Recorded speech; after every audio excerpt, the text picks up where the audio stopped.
আমি ভূত। আজ থেকে ঠিক ৩.৫ বছর আগে আমি জ্যান্ত ছিলাম। সেই সময় এই দেওঘরের এই বাড়িতেই আগুনে পুড়ে আমার জ্যান্ত অবস্থার শেষ হয়।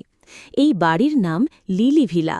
আমি এখানে এসেছিলাম আমার এক বন্ধুর সঙ্গে ছুটি কাটাতে। একদিন স্টোভে চা করতে গিয়ে স্টোভ ফেটে আমার কাপড়ে আগুন ধরে যায়। আমার মুখেও আগুন লেগেছিল, এইটুকু আমার মনে আছে। তারপর আর কিছু মনে নেই। তারপর থেকে আমি এই বাড়িরই বাসিন্দা হয়ে গেছি। আমার চেহারা এখন কী রকম তা আমি নিজে জানি না, কারণ আয়নায় ভূতের ছায়া পড়ে না। জলেও যে পড়ে না সেটা বারুজ্জেদের পুকুরে পরখ করে দেখেছি। খুব যে আহামরি চেহারা নয় সেটা বুঝেছি একটা ঘটনা থেকে। লিলি ভিলায় ২ বছর আগে একটা পরিবার ছুটি কাটাতে এসেছিল। সেই পরিবারের কর্তা একদিন আমার মুখামুখি পড়ে গিয়ে চোখ কপালে তুলে ভিড়মি গিয়েছিলেন। দোষটা আমারই।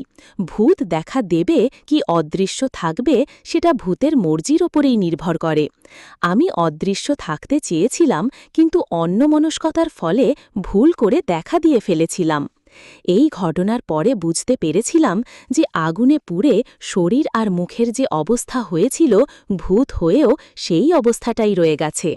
এই ভিড়মি দেবার ঘটনার পর থেকেই এ বাড়িতে আর কেউ আসে না, কারণ হানা বাড়ি বলে এটার একটু বদনাম রটে গেছে।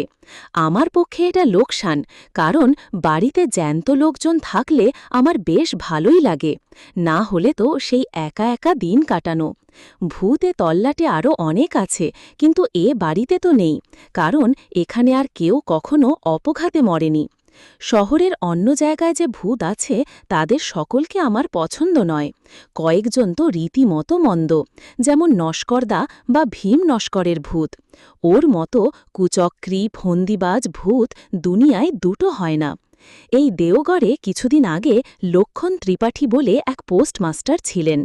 লক্ষণের সঙ্গে সাপে নেউলে সম্পর্ক ছিল স্টেট ব্যাংকের কর্মচারী কান্তিভাই দুবের। এক সন্ধ্যায় লক্ষণ ত্রিপাঠী পোস্ট অফিস থেকে বাড়ি ফিরছেন। শাহবাবুদের বাড়ি পেরিয়ে মাঠটার কাছে আসতেই ভীম নস্করের ভূত করল কি, বাপ করে একটা তেঁতুল গাছ থেকে নেমে ত্রিপাঠী মশায়ের ঘাড় মটকে দিল। তারপর সে কি হই হুল্লোড়, থানা দারগা কোর্ট কাছারি মামলা মোকদ্দমা, সব শেষে ফাঁসি পর্যন্ত। কার ফাঁসি? লক্ষণ ত্রিপাঠীর দুশ্মন কান্তিভাই দুবের। যে খুনটা করল ভীম নস্করের ভূত, ঘটনাচক্রে সেই খুনের জন্য দায়ী হল কান্তিভাই দুবে। এই উদর বোঝা যে বুদোর ঘাড়ে চাপবে সেটা জেনে শুনেই নস্করের ভূত করেছি কাণ্ডটা।